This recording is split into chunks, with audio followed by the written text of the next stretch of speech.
Today on the Roundtable, we are talking about All the Light We Cannot See by Anthony Doerr. It's a Pulitzer Prize winner. It is a New York Times bestseller.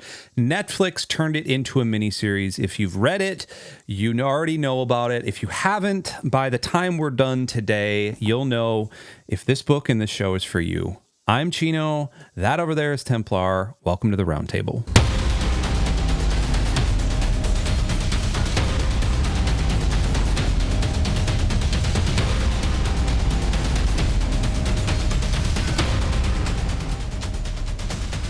Well, like I said, we are in the Roundtable today. Templar just put on a brand new shirt. We just recorded an episode, and he was wearing a Wolverine shirt, and now he looks dapper. Templar, is this how you look when you teach? Like, are you all professional and buttoned up like this?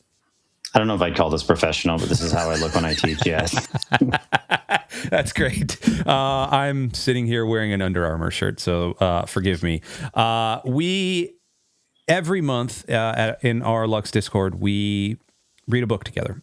We call it our book club. It's been a fantabulous, wonderful time. We've now read 6 books. They've all been vastly, wildly different this year. And this one is unlike any of the books we've read. And spoiler, I think it's probably my favorite book that we've read so far in the book club. I'm just going to give my quick overall, feeling on it right up front. It is probably my favorite. We'll get into why in just a few minutes. Templar, before I launch into what this book actually is, can you give me just your initial 60-second thoughts on this book here? Sure. I didn't know what to make of it at first. I would say reading it, I think it was the structure of it was tough for me to get into initially because if you haven't read it, it jumps back and forth. The chapters, such as they are extremely short. The book is more divided into 7 or 8 parts. Yeah. And within that are, I guess, chapters, but essentially you'll jump back and forth between a couple different perspectives. You have 2 primary perspectives. But so a chapter with them might be 2 pages or a page. Might be long. Sometimes they're a little longer, maybe up to 7 to 10. But it's often only a few pages, and then you're jumping back to a different perspective again. And so it's constantly going back and forth, which can make it kind of difficult to get into it. The book went on, I would say probably around a third to halfway through, I got into the structure of it. And I think I was all along for the ride. I don't know if I'm as high on it as you, but I quite enjoyed it. And I think it's very good. I understand why it's been so celebrated. Yes. And I think it does what it's trying to do very well. Yep. Let me give you the quick setup. You can read the rest of this on Wikipedia if you need to, but the quick setup is this is set in World War II. There's kind of 2 storylines that are running in parallel that sort of converge, although kind of not really. There's Marie-Laure. I'm just going to call her Marie because I spoke French a long time ago. But we have Marie, who is a blind French girl. She ends up in Saint-Malo, which is this walled-in city. It's a real city in France, in the kind of northwest tip of northwest of France, right on the coast. She ends up there with her father, and she's carrying what may or may not be a cursed diamond, which we'll talk about later. So that's one story. And then you have the other side of this, which is Werner, who is a German orphan, who turns out to be this sort of prodigy, this electronics and radio prodigy. He gets conscripted into the Nazi war machine. And this book alternates back and forth between their perspectives. It moves backward and forward in time until their paths cross. Those are the big perspectives. There's a couple of other exterior characters that we will talk about, or I guess anterior characters, whatever, that we will talk about here in a little bit.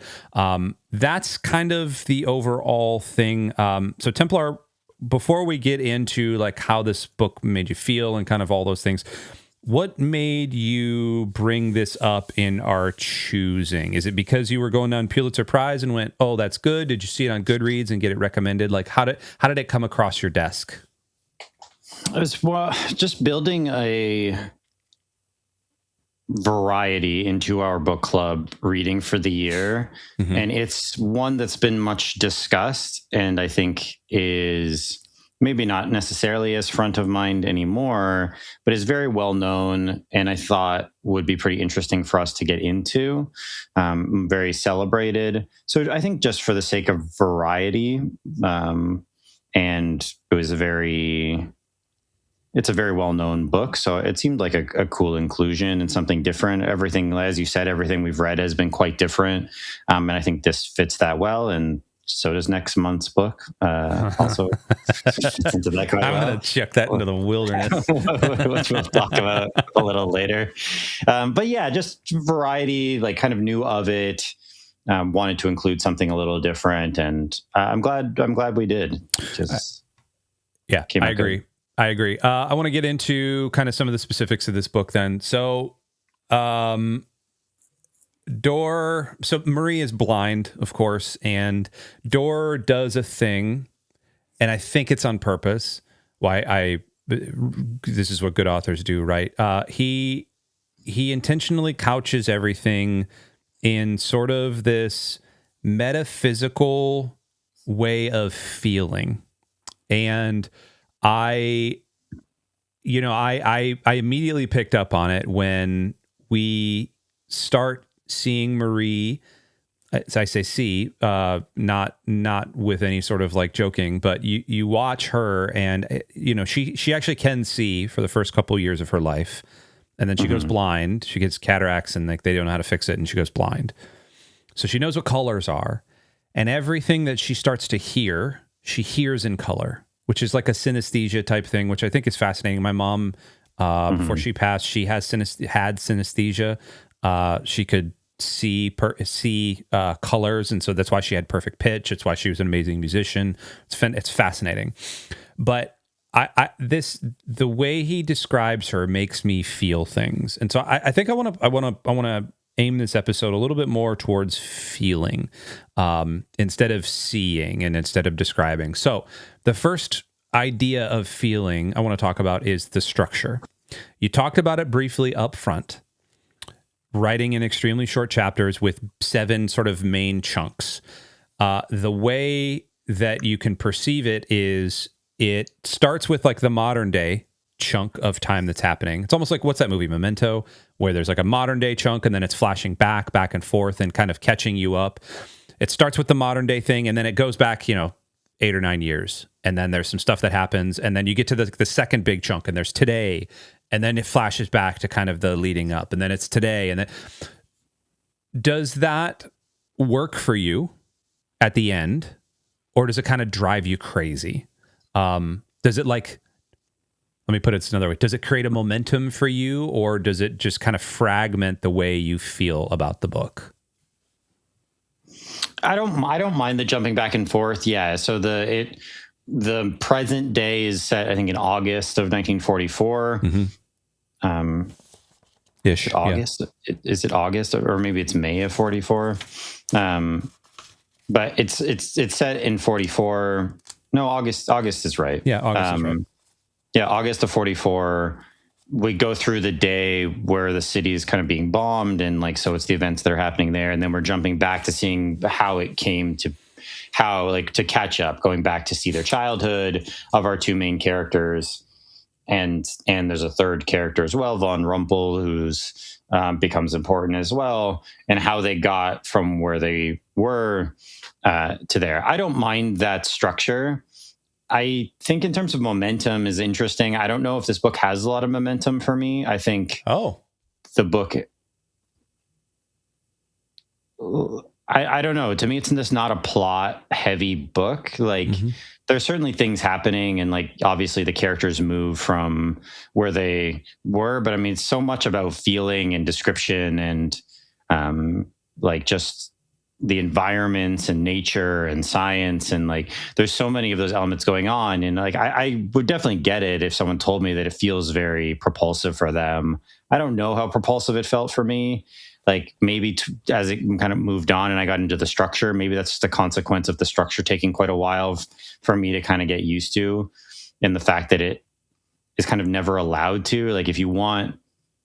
If you're getting into a story, you have the idea, if you can't put a book down, it's just one more chapter, just one more, whatever. can't really happen here because unless you're equally invested in both stories, which I would say I probably wasn't, maybe until late. Like I kind of gained an appreciation for one of the stories more than before. So it's hard to say. And that's not even really meant to be a criticism. I just don't know if the book is intended to be particularly propulsive or plot driven in that way. I feel like it's meant to be kind of fragmented and much more about kind of emotion and feeling and color and all those sorts of elements. So I don't mind the structure in terms of we're starting in August 44 and then we're going back and then we're back here and then we're a little bit closer and then, and then until eventually we catch up. I don't mind that structure. I think it works well. I agree. To me, it felt a little propulsive just because I am a big fan. There's a Simpsons episode called I've talked about it on the show before, called The Trilogy of Error. And I love it when authors do the thing where they have an A plot, and then they have a B plot and a C plot and a D plot or whatever, and you get to see kind of like how things tie in. Because usually those types of, like the Simpsons episode, I've watched that probably 20 times. Because there's always little things I catch each time, like, oh, that was really smart that they did that. Like, there's an explosion over here. There's a thing that happens here. It lands in a trash can. You actually see that from a different perspective, and you go like, oh, that was very fun. This book, it doesn't do that for me because there's not a whole lot of like. There is later on, like towards the end of it, there are some things that happen from one perspective that you see from. So, like, you see some stuff from von Strumpel, his perspective. And then you see it from Marie's perspective and you go like, oh, okay, that's what that noise was, or that's what that thing was. Like, I get that. But what the itch that it scratches for me was that I like seeing the narratives built into the historical framework of this. So you and I are both like kind of World War II nerds. I'm a huge World War II nerd. And this made me feel and we'll talk about Werner in a minute, but this made me feel a bit of like, oh, like you got to see particularly the German side of things. You got to see it collapsing. That is fascinating to me because you don't ever get to see the German war machine falling apart. Because a lot of what we do as particularly the West is we read books about how the good old Stars and Stripes showed up and then the war ended. Like, we ended the war. And it's like, well, that's not at all how that worked.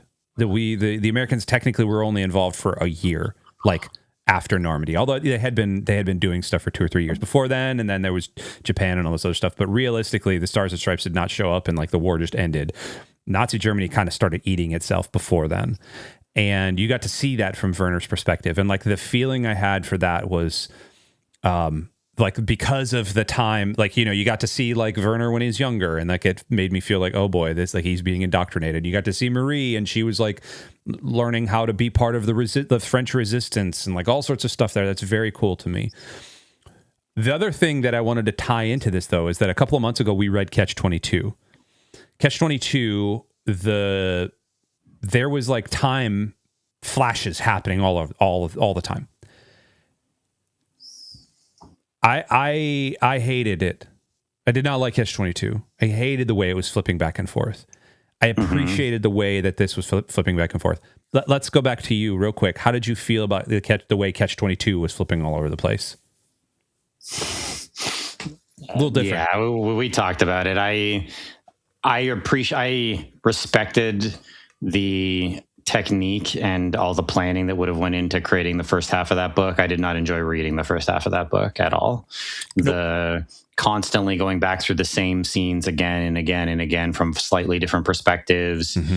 Very impressive in terms of you have a scene play out, you have like a comment, and then all of a sudden about some previous event, and then you're back in that event in the past, and then we go forward, and then like it's this whole circular thing. I found it grating. I really didn't enjoy it. We talked about it on our Catch-22 episode at length, so you can feel free to go revisit that or go see that if you want to hear our kind of bigger thoughts. But yeah, I wasn't into it. And to me, this isn't that. Like, this is jumping back and forth, but it's still kind of linear in the sense that like you jump back and then you're ahead of where you were and you're moving forward. Like, so we're not just like looping in time endlessly, seemingly like it is in Catch-22. This is like it's jumping back, we're moving forward, then we're up in the present day, we're moving forward a little bit, and then just the scale is just different in terms of how much time is passing when you're in each one.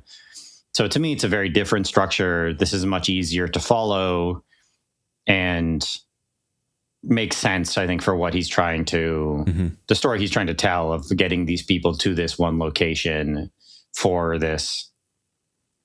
Yeah, confrontation isn't even really the right word, but like for this like connection that they end up having, such as it is. Yep.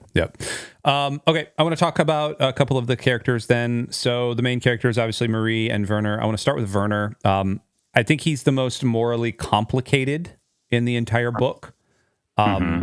He's complicit, especially towards the end. He knows he's complicit with Volkheimer killing a bunch of people. I mean, that scene where Volkheimer rocks up and they finally found the Russians, and Volkheimer rocks up and like destroys them all, and it comes back, and Werner is just like, "Oh, I had a hand in that."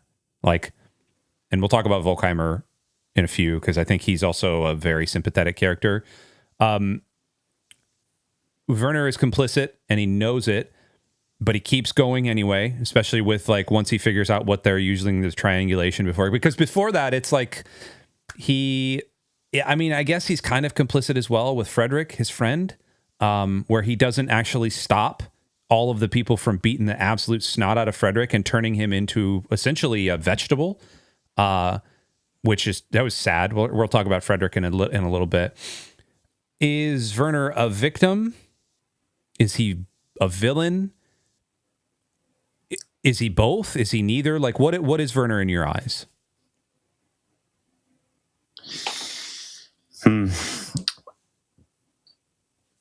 I think mostly he's a victim. I think but as you say, it's complicated because I think initially, I mean, he has this love for radio and he's very smart. He's great with mechanical things. He gets brought to a school. And ultimately, he helps develop this method of detecting where people are broadcasting from, which, initially it's an opportunity for him to get out because he's an orphan. He's at this like orphanage, essentially. The idea is presented that once he turns 16, I think he'll just end up working in like the coal mines that are in that area. Like that's what every boy does in that region. When they turn 16, there's no other opportunities really. His father died in the coal mine. So he gets an opportunity to go out there. He loves science. He loves mechanical sciences, and is mirrored by Marie, who loves natural sciences, which is interesting. That was a great point. You pointed that out in some chat we were having about it. I hadn't even thought of that. That is a great point, though. Yeah, and so he goes to the school. Anyway, I don't need to run through the whole plot, but like it's just... you can see it kind of transform over time from this is his love and his interest in this mechanical sciences and radio, when it becomes real in terms of what's happening, when he sees sort of the nastiness of some of the people in charge and the regime, but he still has some relationships that are meaningful to him.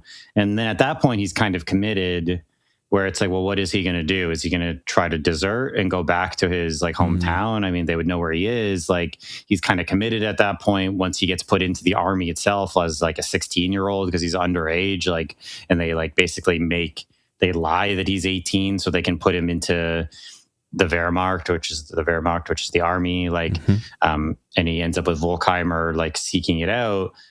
And then for him, even internally, it's complicated because it's like, yes, he's causing the deaths of these people by finding out where they're transmitting from, but also like his countrymen are dying because of the actions of these resistance fighters. Like they're derailing trains or doing different things that are causing people that are fighting with him to die. Now, obviously, we know like the regime and like what they were fighting, what they were like protecting or what they were fighting for. So obviously that adds a whole nother layer to it, which we don't get a ton of in the book, that Werner doesn't even really know the full story of. So that's another layer of kind of complexity. So it makes sense to some way that it's like he wants to help root out these resistance cells, but then also obviously what they're resisting against we would view that resistance as good resistance, right? So it's, I don't know. There's no clean answer. Like he's a very interesting character in that way. And near the end, we see that he does finally kind of push back and does kind of like, he doesn't continue to go along with it. Like he shoots von Strumpel. He does, but also even before that, when he hears Marie-Laure's broadcast near the end and he doesn't report it, like, and he could, because he does finally hear them, he doesn't. True. And we'll talk about Volkheimer, because I think he's an interesting figure here in relation to that as well. But to answer your question, yes, no, I don't know. Like, it's very complicated. Like, it's tough. He's kind of a victim. Obviously, he is sort of complicit as well. But then whenever complicity is a conversation, it's like, well, what would be the expectation then, that he refuses and gets shot? Like, is that the suggestion, that he should just like get executed because he refuses to go along, like, which is likely what would happen to him? So that's tough to ask that of someone. Like, so I don't know. He's not like a hero. I don't think he's some great villain. He does a good thing near the end, and he does bad things that we would say are probably arguably or morally bad things earlier, at least because of the apparatus he's a part of. I would actually, I agree roundly with what you said. I actually think he's a little bit of an apathetic character. There are moments where, he's an orphan. He wants to watch out for his sister, and I think that's the overriding arc to all of this, is that Marie reminds him of Jutta, and so that's why he's like, okay, I need to protect this girl at all costs. Totally get it. And all good with that. Like, I have nothing. I love that comparison. Like, that's perfect for me. But there's a bit of an apathy there, and I want to move to Frederick real quick. So Frederick is his friend that he makes. Frederick is this like bird-loving, almost like the foil to everything that Nazi Germany is. Frederick is the opposite, right? Like, he loves birds, and he's like, he has this book from the American Audubon Society, and like, he's like comes from this like sort of quasi-rich family, and he gets the absolute snot beat out of him and turns into a vegetable because he's weak and all these other things. And like, that's not what Nazi Germany proposes. He's apathetic in that. Like, you could see even after there's a chase scene that happens where they kind of, it's almost like releasing the dogs after this kid, which is like terrifying if you think about it. Like, it is natural selection. It is all of what Nazi Germany has always been portrayed and more. They finally catch up to him. They finally absolutely just hammer him. Werner could have stuck up for him. Instead, he goes along with it because he is just kind of apathetic. He could have stood up for a lot of these things throughout, but he just kind of like doesn't until the very end, until he kind of gets his buttons pushed. I agree with you in your assessment that he's neither hero nor villain. I think him, the later on kind of the epilogue stuff puts a prettier bow on his life than we got to read into. And I think Doerr does that. I don't know if he does that on purpose, but to me, it's almost like you go to a memorial service for somebody that's died and you don't ever talk about the bad crap they did. You only talk about the good stuff they did. And that's what that very much feels like, which then takes us directly into Volkheimer. You pointed out that Volkheimer was an incredibly fascinating character to you. Why? He's just never a character I expected to have any kind of weight. Yeah, weight, connection to. I just the sympathetic, I think, and because the character does a lot of bad things throughout the book. I mean, he's the sort of, I don't know, he's like, I guess he becomes a sergeant, but he kind of helps out at the school initially. He's this kind of frightening figure, but as with many characters, there's like sort of depth to him. There seems to be a sort of appreciation for beauty with him that you don't really expect. But I mean, one of the early things we see from him is him bringing, I think, a Polish person, or like where it's in the winter, they bring someone out and then the students have to line up and throw water on him. Yeah. And that's that's the first time, that's where the real opportunity when Frederick doesn't do it, where Werner could have stood up for him and doesn't, because he's not there when Frederick gets beaten. But he is there when Frederick gets like targeted and when he gets chased after, and he could have done something. But so Volkheimer does a lot of bad things. He's the sergeant for their radio group that's trying to track down like insurgents. So obviously he kills a lot of people.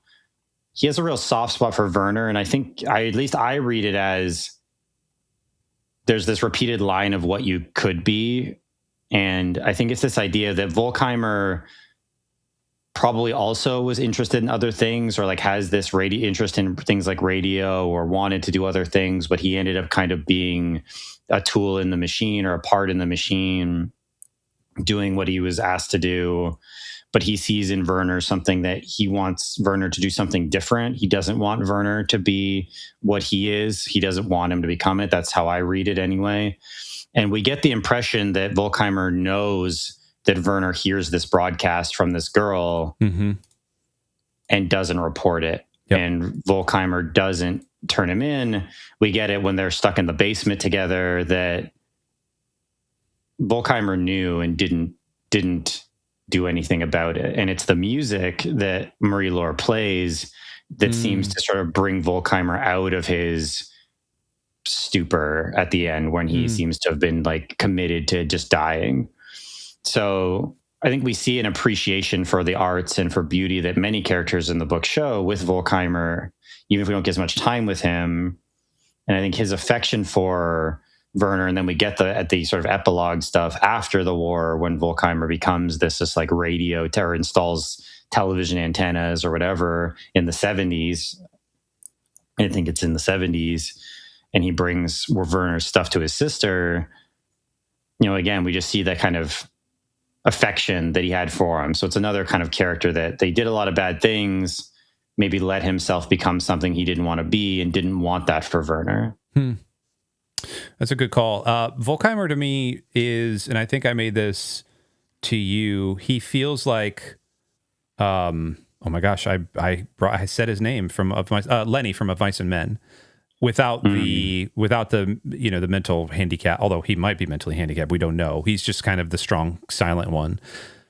But he feels very much like the protector, which of course he's set up to be.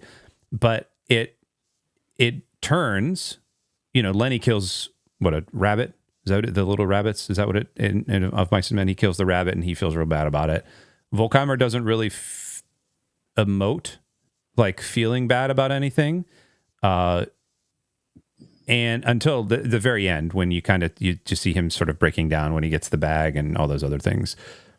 But I think in terms of like I don't know how you could have a sympathetic character that killed a bunch of people, but he is a sympathetic character that killed a bunch of people. Like Doerr did a great job in making me feel that way about him. I want to move to somebody that I did not feel bad about, and that was von Rumpel, the Sergeant Major von Rumpel, who was on this like Raiders of the Lost Ark quest to find like all of the hidden jewels from France, and who ends up having some sort of form of cancer, which I thought was it was a very weird way of saying like he's a bad guy and you should probably like, I don't know why Doerr gave him cancer. He could have just been the prototypical German major. How did you feel about von Rumpel throughout? I didn't care. I mean, I think I get what he was doing with that character. Whenever it switched back to him, I didn't really care that much. Like it was fine. I mean, I think the cancer is meant to be the corruption within the society, right? Within within the nation, I would guess, right? That's like I'm not sure, but I think it's probably something of that like as he's dying, so is the Nazi machine state, like empire, nation, whatever, is dying at the same time, sort of rotting. Like, and so is he. Like he's sickly, and so is Germany. And so like he gets worse, and so does Germany at the time. I think there's probably a mirror there. And also I think he represents the sort of the book is very focused on science. It's very focused on an appreciation of beauty. He's after this sea of flames throughout the novel, which is this diamond that has a like fire within it. So it's like it it's like you can see into it, and it's like it has like a flame. It looks like it has like a flame inside of it, and it's believed to have been cursed. And this is part of a few things. Like there was this Nazi fascination with the occult and things like that. But also they were just ransacking Europe for artistic art, like art and treasures, right? And he's obsessed with it. Marie-Laure and Werner both have opportunities to take it and don't. But his whole obsession throughout the entire time has been that, because there's this idea that if you have it, you will live forever, but people around you suffer. So there's a curse. There's supposed to be a curse on it that you will continue to live, but everyone around you will be like come to misfortune because of you having it. And Marie-Laure at various points in it, because she has it, wonders if that's what caused all the bad things to happen to all the people around her. Like Madame Manic dies, her father disappears, and we never see him again. So she wonders if it's from that. But Rumpel, so they both reject it, but he's obsessed with it, which is interesting. I think because again, the book is so focused on science, it's so focused on material science versus kind of natural science. But then one of the main elements is this sort of superstition that is attached, or like curse that's attached to this diamond. And so it's interesting that they both reject it. I think maybe partly because of their focus on science and because of their consideration for those around them, whereas von Rumpel doesn't care. He's sort of self-centered, right? He only cares about his own survival, not like he doesn't have any relationships with anyone around him, whereas Werner and Marie-Laure are defined by their relationships with those around them, right? Like in the changing nature of those. And he doesn't have that. And so he's obsessed with, he doesn't care if people around him suffer. He wants to live. So I get what it's doing. Like anytime it cut to him, at least I think I get what Doerr's doing, but I didn't really care about those scenes with him. But it was interesting, I guess, to see his deterioration and to see the kind of pursuit of it, because Marie-Laure has it the whole time, or it's like with her the whole time. And despite there's a kind of early focus on it, it doesn't really end up being that important. I don't think we even end up finding out at the end of the book what happened to it. Like he doesn't even address what happened to it. We don't even know. Nope. So like that's interesting also. So yeah, his character is interesting. I think the obsession with it makes sense. I think like him having cancer does make sense for what the book is sort of saying about his corrupted nature and the nature of the regime that he fights for. So. There's two more things I want to talk about briefly. You just mentioned the Sea of Flames, the diamond. Does that subplot kind of work for you? The playing with whether it's cursed or whether it's not. Does the ambiguity work for you? Does it kind of feel earned, or does it feel a little gimmicky to you? I think it works in the way that I laid it out, like that I was just saying. Like I think it's interesting in that, in terms of some of the thematic stuff the book is doing, and that ultimately it ends up not being important. Yeah. Like for the end, I think that is significant.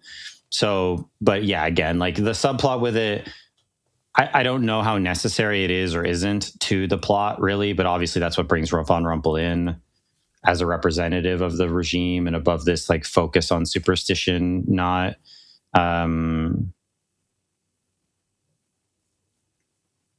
science, or not, mechanical or kind of natural science. So it works. I mean, I think it's kind of interesting. I don't ultimately know what that amounts to in terms of the discussions of whether the curse is real or not. I mean, I think the book is sort of coming down on this idea that these things are happening as a consequence of the people's choices, right? Like, and it's what people choose to do and whether they act or don't act. Like Marie-Laure is saved because Werner acts. Right. Like Marie-Laure, Madame Manic resists and she ends up getting sick because she tries to do too much. But I think the book is saying this isn't a curse. This is like people have choices they can make. Like Etienne ends up making a choice, right? Like, and, and which is something he can't like do because he just retreats so much. So I think that's kind of where the book is coming down, and maybe part of the point that it's making is that it's not about curses or superstition. It's about choices, and it's about apathy. It's about, are we going to act? Are we going to defend Frederick or not? Right? Like, yeah, that's a good call. To me, it brings real Heart of the Ocean vibes from Titanic, where it's this thing, this mythical whatever thing, and at the end of it, it's just kind of thrown into the ocean. like at the end, this didn't matter. That's kind of what it feels like. The cursing thing, like whatever. I don't care about any of that. I just think I agree with you. Like, it brings in Von Rumpel. It's a good sort of like plot point that ultimately I think Doerr at the end was like, hey, by the way, none of that crap mattered. The only thing that mattered was the relationship here that Marie-Laure was having to nature, and that Werner was having to science, and the intersection of that, which leads me to kind of my last question for you.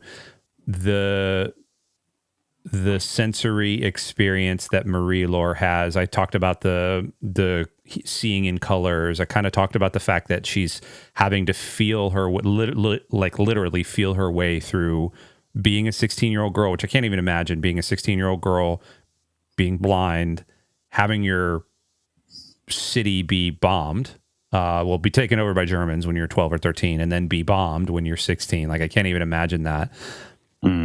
Did the way he wrote her, did it land as immersive for you? Like, did you find yourself being engrossed in the things she was quote unquote seeing? Or did it feel just kind of like, some of those authors that write books to try to win Pulitzer Prizes, like for the critics, like or is it somewhere in between for you? Yeah, I think this was why I mentioned this earlier, that early in the book, I wasn't as into her story. I think I was more invested in Werner, but as the book went on, I think I gained a greater appreciation for what he was doing with Marie's character. But throughout, I thought the way that was described is beautiful. Like, I think a lot of the discussion of color and like the color associated with different people and even the different moods that they're in, what they're doing and what colors kind of come through for her when they do, like that. I think that's really cool. I liked it. I liked the kind of poetic descriptions of things. I think it worked for me.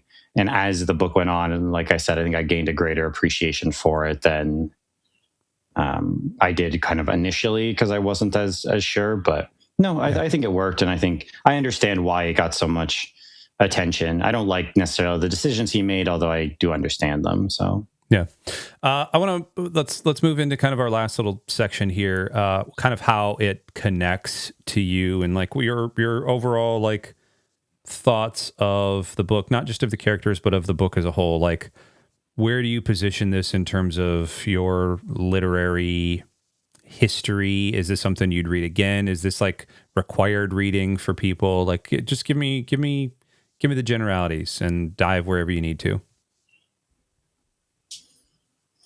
Would I read it again? I don't reread a lot of stuff. I mean, there's like, I do reread a few things sometimes, and I might read it again in a few years. It's another book. I think it's well suited for a book club discussion in terms of what it's doing. Yep. Is it must read? No, probably not. But I think it's really well done, and I think it's quite beautifully written. And I think it's a very interesting story that does highlight something of history, but you don't need to be a World War II. You don't need to be interested in World War II to appreciate it, I don't think. So I understand why it's gotten so much attention. I appreciate that. I think it's very well done. And would I read it again? Yeah, probably. In a few years, I might read it again, or like even do it for like a history class or something. I think there would be some interesting stuff to mine there for it. It's a little more narrative than you might generally want, or a little more, it's not the right word, but fiction. It might not fit perfectly for that. But yeah, I think it doesn't feel like, those movies that are made to just win Oscars. It doesn't feel to me like a book that was just written to win an award. It feels like he had a real strong idea of, at least for themes and for concepts he wanted to get into, and he did a good job executing it. So is a must read? No, but like I think a worthwhile read, and something that it's absolutely worth checking out if you haven't, or if you even think you have any kind of passing interest in what the description of it is, then I would say check it out. I agree. Broadly, I agree. I'm with you. I don't reread a whole lot of books. I would probably come back to it in a couple years when I had forgotten some of the major plot points or moved on from them or whatever. Are you going to watch the TV show, the Netflix show, the 4-episode miniseries? I think I'll watch it with Sarah. It seems like something she would be interested in as well. So we're currently watching season 2 of The Pit right now, nice. Because we were a little late to that, but we're going through that. So afterwards, or maybe I'll suggest that we check it out because she might be into it. I kind of forgot about the show. I finished it and I've been reading some other stuff until our next book club book, because I haven't started that. I'm going to start in July.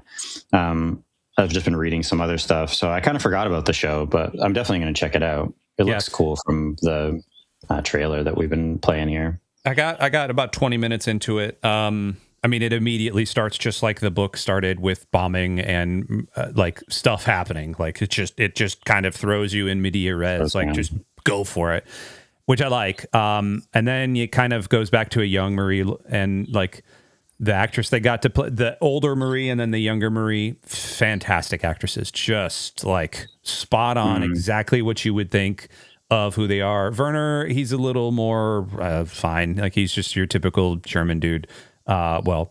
Germanically descended English dude, but like whatever, you go with that. But the way, I mean, it was everything that I thought these places looked like up till this point.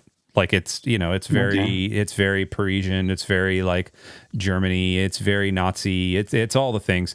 Mark Ruffalo being the dad is definitely a choice, but yeah, that's not an obvious pick that I would have gone for. But nope.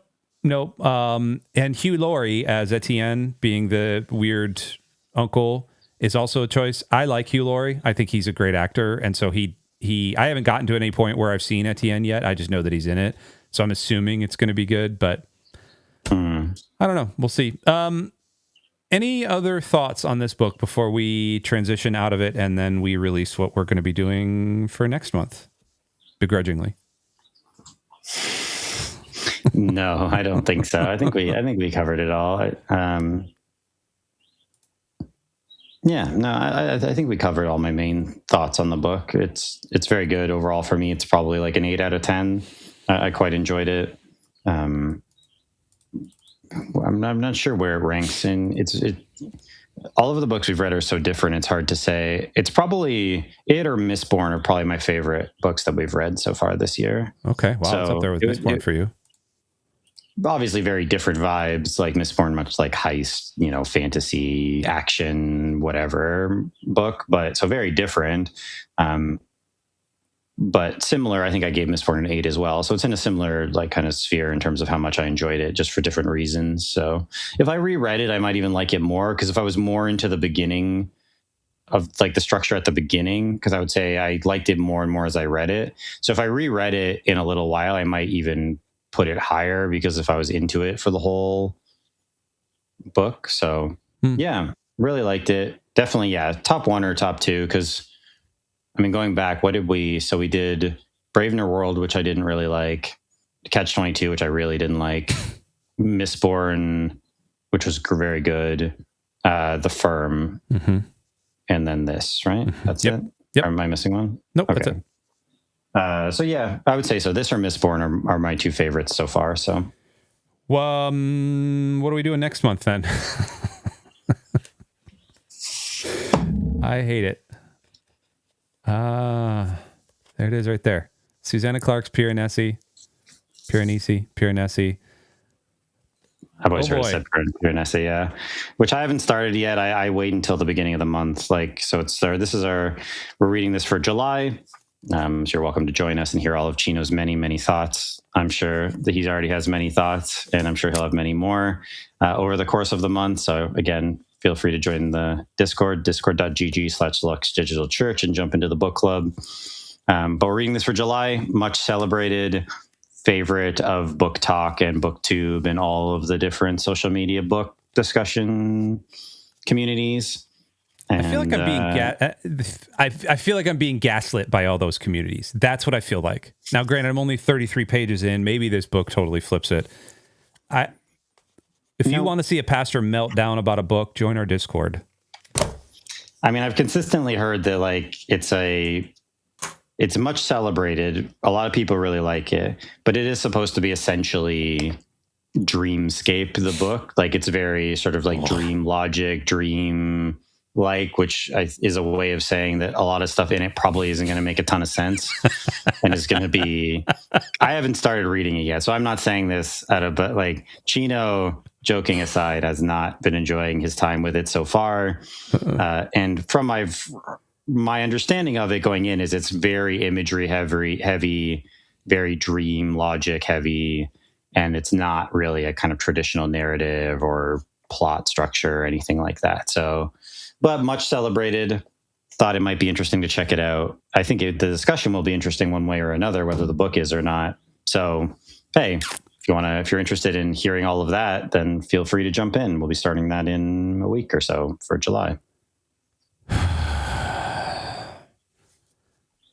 There's my review. Just a big giant, just sigh. Just to feel like a dad who's just trying to run around with his kids at Disney World. We just did a previous episode on our action movie bracket, which is ongoing, and this is like the Mad Max Fury Road of books. No, it's not. Don't do that. Don't do that. Not because I'm necessarily going to love it, but in the sense of like you're either going to love it or hate it. And that seems to be the review that people have of it is like they're really into what it's doing and they love it, or they can't stand what it's doing and they hate it. That's me. That seems to be the review. Now, again, many people in the sort of book-ish, whatever community seem to love it. But again, I understand it's quite split. Great. In terms of what people come out of it feeling like. So great. That's what we're doing next month. And the month after that, for August, we are doing All the King's Men. Bam. You want to talk about a good book? Right there. All the King's Men. Fiction, sort of narrative, sort of semi-historical fiction. Yes. So, yeah. And then we have all of our books set for the whole rest of the year, actually. So, but yes, we do. We don't need to get into all of those right now. No, we do not announce those as they come up. But yeah, so that's our next 2 months. So again, feel free to join the Discord, join the book club. Next week we will have our bracket. Or no, sorry, not bracket next week. Nope. Next week, we will have a different discussion with a special guest actually, that'll be coming out. This will be coming out next week. So this week, we'll be also having a special guest. I will be away.